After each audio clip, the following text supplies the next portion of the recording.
Have you imagined yourself as a powerful influence on your community and culture around you? Are you ready to make important decisions in your relationships and to be an effective leader at home and everywhere you go? It starts at home, and my guest is going to walk us through that journey in just a moment, so don't go anywhere. Before we begin, I'd like to thank our proud sponsor of this episode and the Fatherhood Challenge, Ingenious Prep.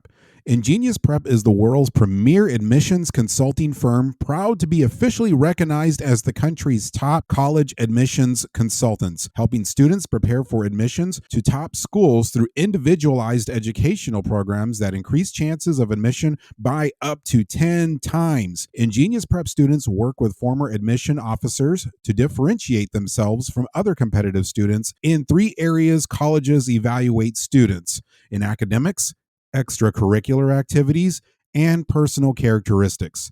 Just this past admission cycle, Ingenious Prep students have secured 110 offers from Ivy League schools, 268 offers from top 20 schools, and 904 offers from top 50 schools.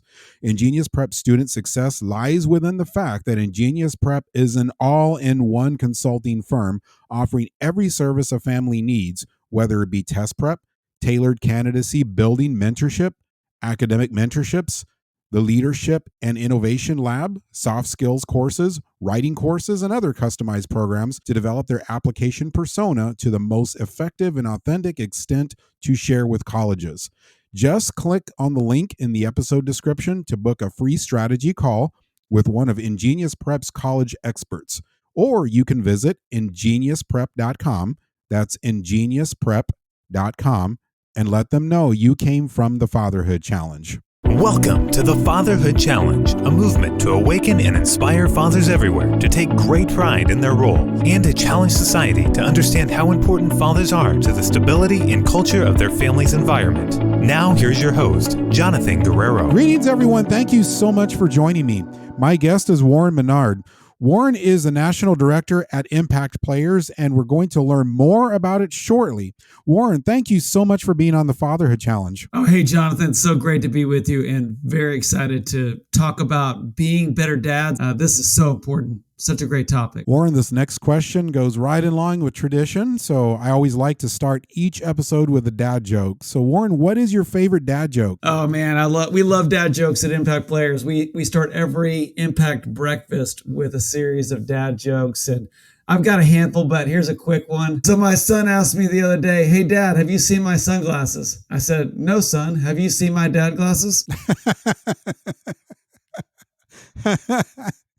That's a great one. Oh, it's cheesy. It's cheesy. I love it. I was talking with my wife. That's what makes it a dad joke. That's right. I was talking with my wife on the elevator the other day, and we got into an argument. Turns out I was wrong on so many levels.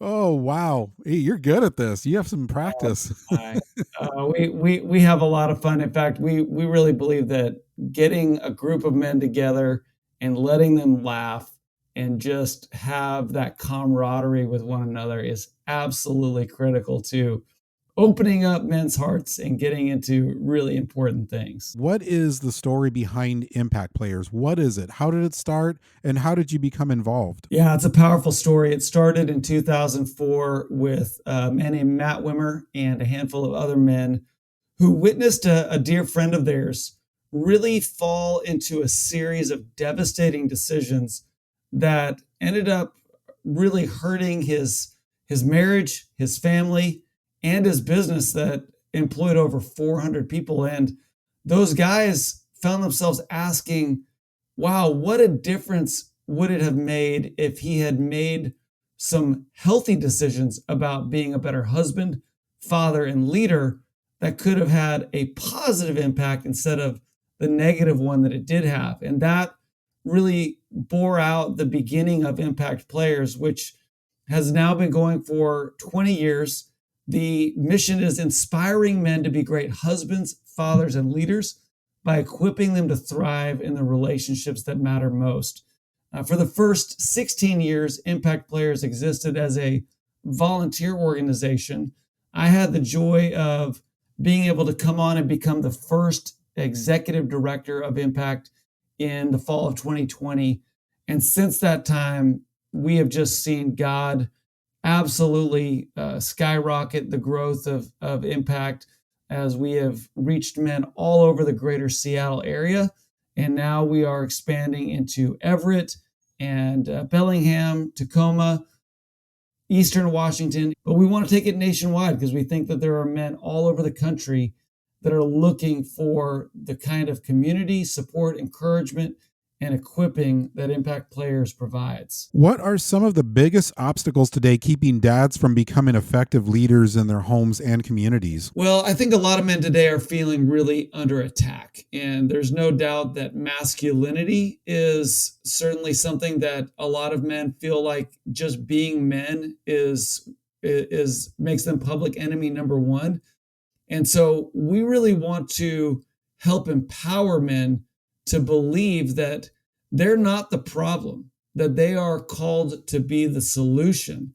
And for a lot of guys, their struggles with being the kind of dads that they want to be, oftentimes it goes back to their own childhood. They had a difficult relationship with their own dad. There's some relational brokenness that they've never worked through.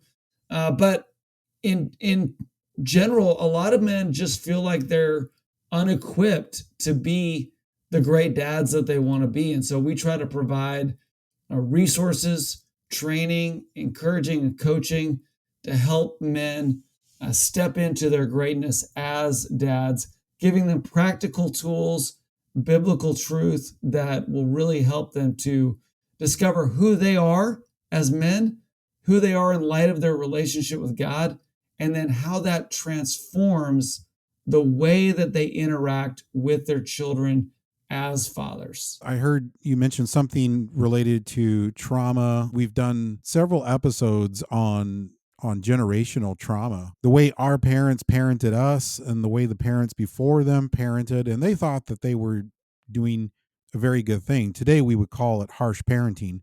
That was and I'm not saying every home was like that, but Yeah. it was a very, very common thing in the baby boomer generation. There were also different extremes. There's for instance, I'm from the Gen X. Gen X is known as the latchkey kid generation. Yeah. We are known for raising ourselves because our parents were busy working all the time. Our parents viewed their role as sacrificial. They were working hard so we could have a better future, and that came at its own price. Every generation is trying to do things a little bit better and is learning from the previous generation, but no one gets it right. And there's always these residual effects of this trial and error from generation to generation. And I've learned it's so important that you take the time and you deal with those spots that where you were missing something, where you didn't get everything that you need, that you learn not to see it as a shameful thing, and instead to normalize the fact that there are others like you that have the same thing, that this was bound to happen given the way you grew up, Mm-hmm. and that it's okay to feel what it is, but you've got to do something about it. You've got to take that next step, and you've got to deal with it if you want to become better, if you want to become whole. And I've also learned that there are two components to that. There is the generational part, which is knowing yourself, who you are, your background, where you came from generationally, what you are likely to inherit, behaviors, addictions, things like that that were common in your past generations that you might have a good possibility of picking up. Being aware of that early is part of knowing who you are. And the Yeah. other component of that is spiritual identity. And those two things, identity and purpose, without those, you're pretty much a lost man with a hole in the middle, a big hole in you, and you will go anywhere and you will do anything to stop feeling that emptiness, Yeah. including addictions, including, I mean, you name it. Yeah. There's a reason why the expression daddy issues is a thing, Yep. because there are a lot of men that are carrying around father wounds. And we have one curriculum that we've created called Dad Coaching. And in the second week of the study, we just open up with this simple question: tell me about your dad. And Oh, wow. as men go around the room, you get every kind of answer you can imagine. There are men that often, sometimes men who say, I grew up and I knew my dad loved me, but he never told me. Or I grew up and my dad never told me he was proud of me before. Of course, there were men that had dads that were hurtful or abusive. One man, as he shared his story, he said, "My dad was Michael Landon." I said, "What? Michael Landon from Little House on the Prairie?" And he said, "Yeah." He said, "My real dad was gone Wow. all the time. So my mom was working nonstop. I was your typical latchkey kid, like you're talking about, Jonathan." And he said, "The only thing I ever learned about being a father, I learned from watching Michael Landon on Little House on the Prairie." And I think Wow. that, wherever you're at on that spectrum, like in my own life, I had a very loving father. I felt safe in my home, which I count as a tremendous blessing. My dad told me that he loved me, but there were things that my dad didn't do well. He never really kind of showed me how to do some of the things that men are expected to do. He didn't really have that kind of, masculine persona that encouraged me to feel like I could step into those difficult, hard things. My dad didn't show me or tell me the day that I became a man, those rite of passage types of experiences. So, whatever your experience was with your dad growing up, there's going to be gaps. And that's where there's a great power in being with other men and finding some spiritual fathers in your life as well who can help kind of pour into you in those areas where you feel like your earthly dad was deficient in and that, again, that's not to throw your earthly dad under the bus, but just to say, hey, for me to be the man that I want to be, and then ultimately to try to be the dad that I want to be for my own children, I've got to fill in some gaps that were not given to me in my own childhood. Yeah, that's absolutely true. And when we look to that, I mean, this isn't a new thing. You can go as far back as David, maybe even further than that. But this is what comes to mind is David. David was not really the best father.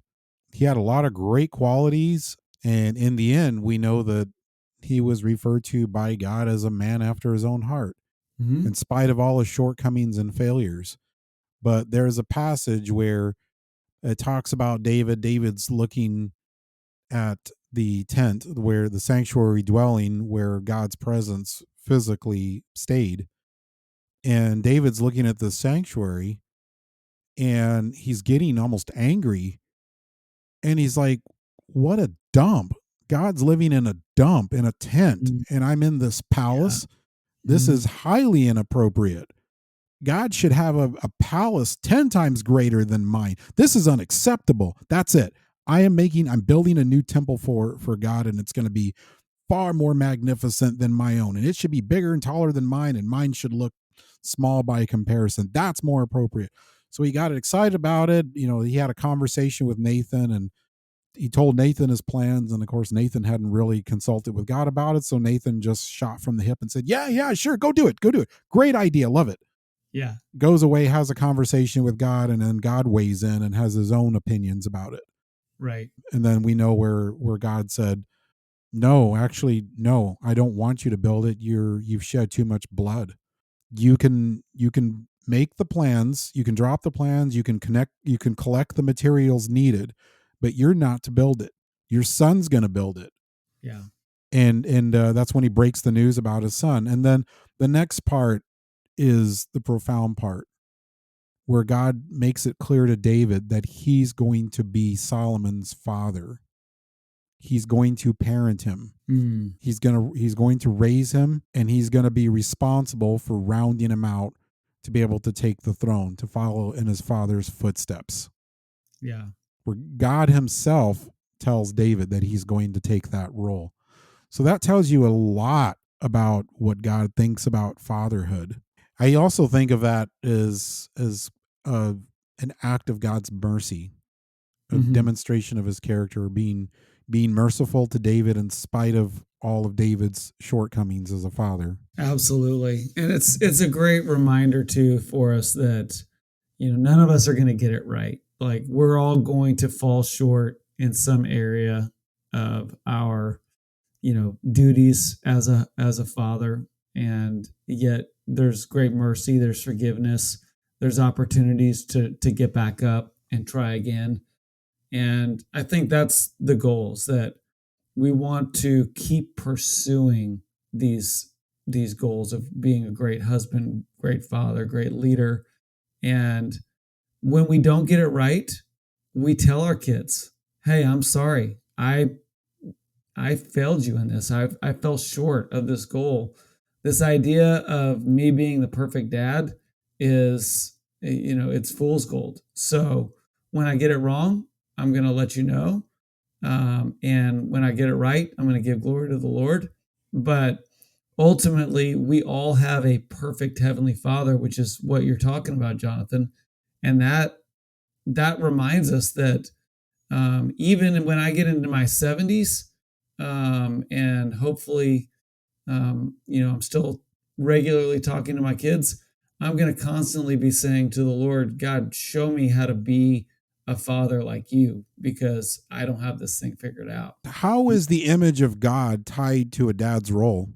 Well, of course, we know that Jesus referred to, God the Father as a father, and so it gives us this beautiful picture of a relational God, a God that loves his children. That that we are the children of God, and that is the relationship that we have with him. And so we look at God's character and we see that he is slow to anger and quick to love, abounding in grace and mercy, strong and just, and all of these wonderful characteristics. And all of that helps us to get a better idea of what God's intention for us as dads is to look like. And there's really nothing more amazing than that, than to say, everything I need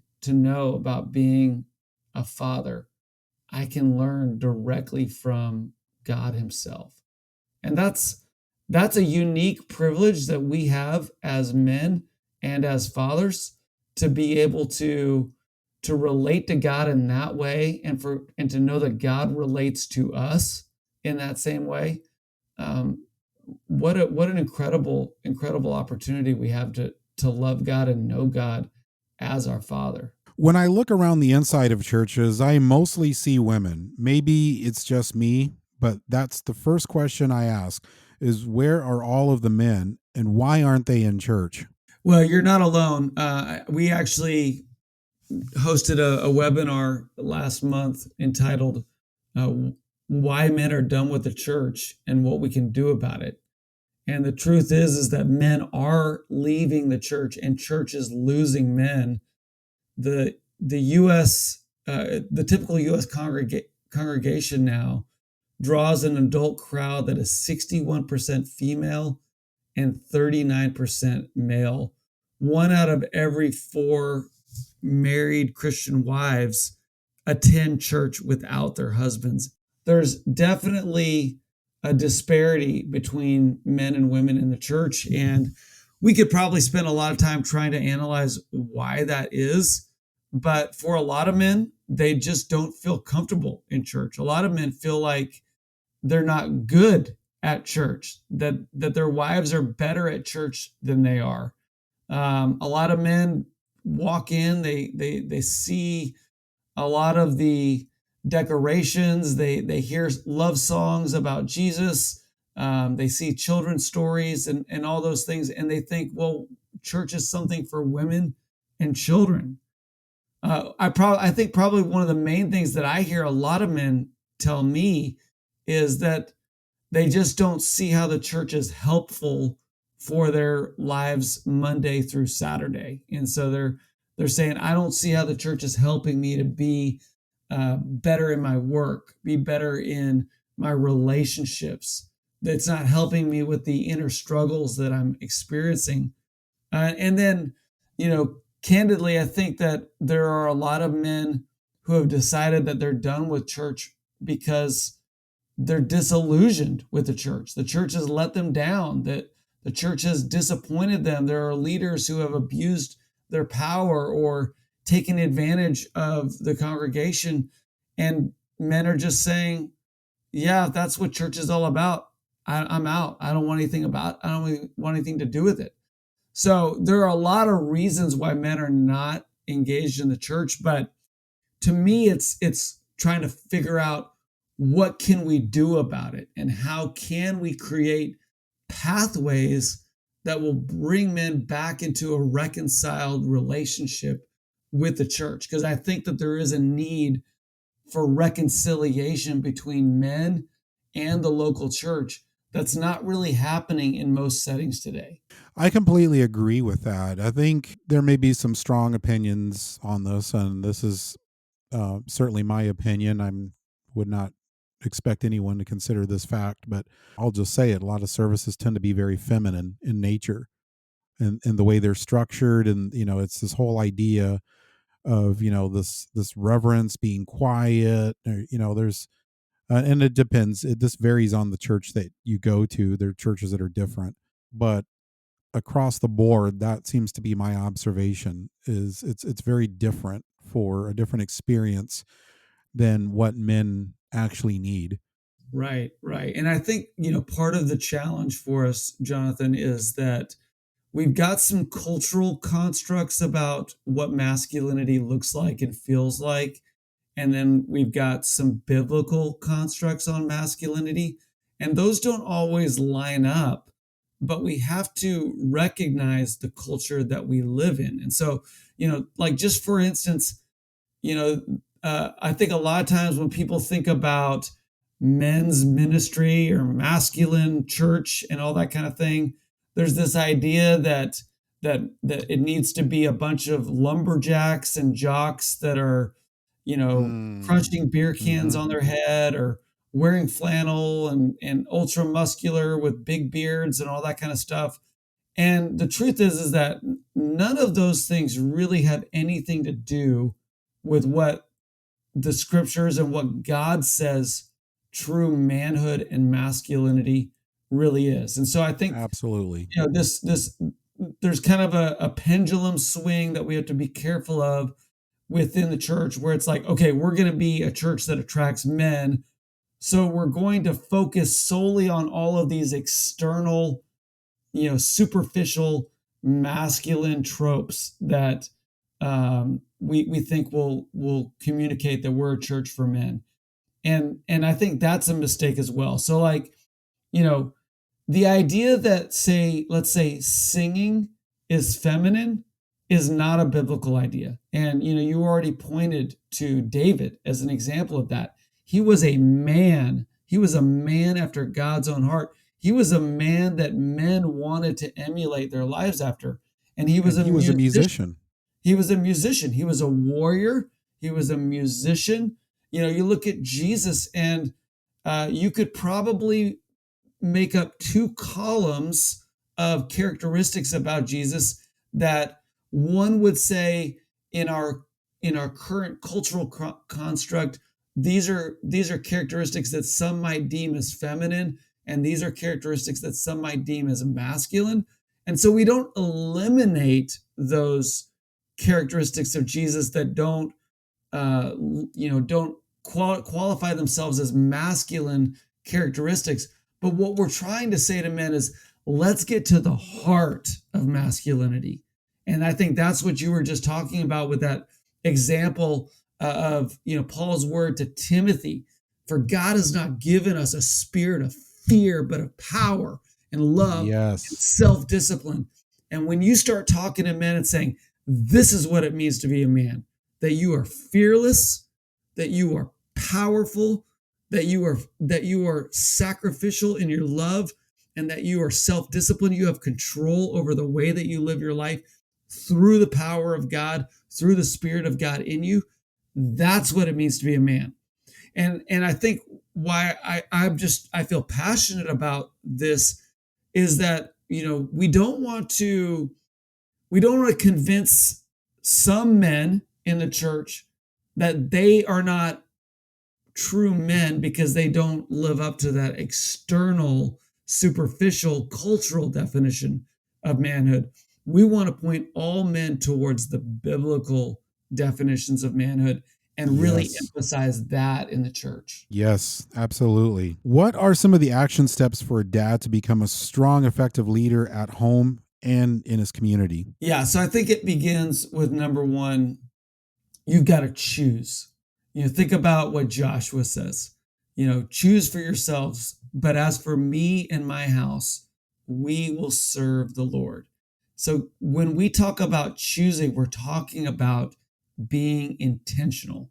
Men have to prioritize being great husbands and great fathers, great leaders in their lives. So when you think about the typical man, he generally speaking has prioritized his career. He said, okay, I'm going to really work hard. I'm going to invest. I'm going to grow so that I can have success in my career. But what steps is he taking to prioritize being successful in those relationships that matter most, in particular, being a great dad?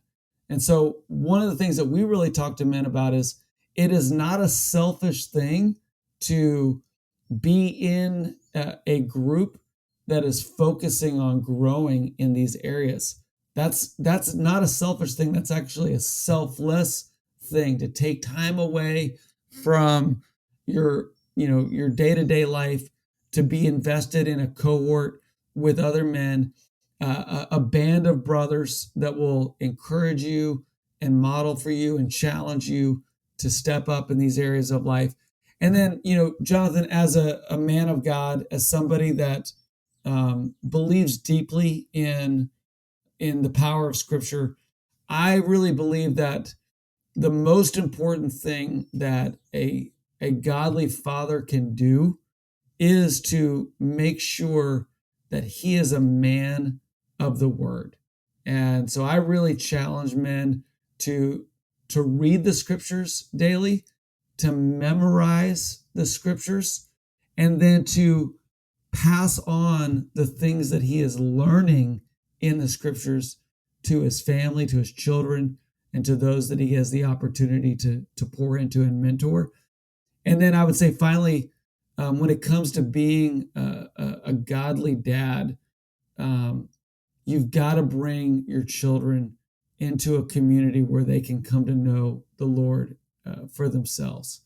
And so for us, again, in that Joshua spirit, as for me and my house, we will serve the Lord.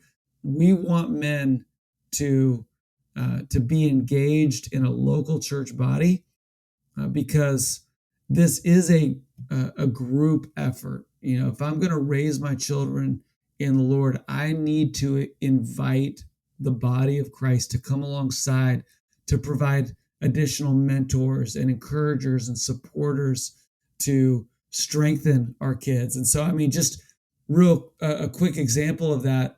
My son is graduating from high school in a couple of weeks. He's 18 years old. And this past Sunday afternoon, we were at a special graduation celebration that the youth ministry that he's a part of was hosting. And I walked up to the youth leader afterwards and shook his hand and said, "Thank you for investing in my son, discipling him, providing a model, providing a group of buddies that are also pursuing the Lord together, that have helped shape him into the man that he is today." And so there are things that youth pastor and those group of guys have done for my son that I could never give to him because he needs those different encouragers in his life. But it's my job to make sure that he has those opportunities to grow in that way. I would probably wrap that up and say that really is, normally we end with a challenge, but I think you've pretty much laid out the challenge for dads, the action steps, what they need to do to be able to become effective men and leaders in their home and in the community. Warren, how can dads learn more about what you're doing, and how can they connect with you? Yeah, you can find me on social media. Most of my accounts are at W Mainard, but would encourage every man to check out impactplayers.org. This is an organization that, like I said, started in Seattle in 2004, but in the last couple years has really begun to spread its wings and grow. We are actively working to try to help men and men's groups start cohorts and chapters all over the country. So if you or any man that is listening would like to get some of our resources, find out about the model that we use to help encourage, equip, and empower men to be great husbands, fathers, and leaders, I'd love to reach out to you. I'd love to connect with you about that. And we have almost 20 different 7-week studies that we've created for men to go through in a group with other men that will really encourage them and equip them to be great husbands, fathers, and leaders. So we'd love to make those available to all of your listeners. Follow us on all the social medias. Impact Players is the search term to look for.